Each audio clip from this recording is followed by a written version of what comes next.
If you don't want Word to store documents using its default document format, it's an easy task to specify a different format.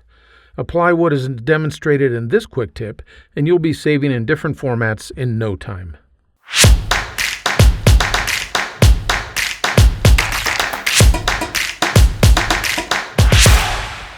Normally, Word saves your documents in what is known as Word format.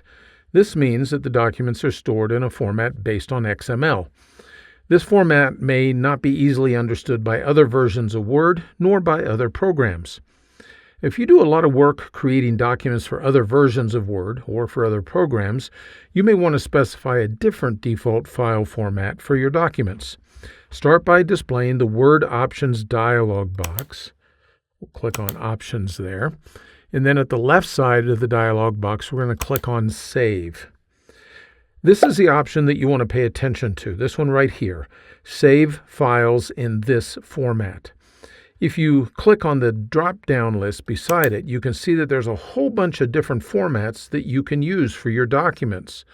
Go ahead and click the format that meets your needs, and then when you click on the OK dialog box, then that is the default format that will be used by Word in any new documents that are saved. Now, this setting does not affect the format of any existing files unless you use Save As to save the document, and then it'll use this specified format. I hope that you found this quick tip helpful. If you did, well, you might consider signing up for my Word Tips newsletter. Every weekly issue is free, and it includes great tips that you can put to work right away. Information is in the notes just below this video. Thanks for spending a few minutes with me today.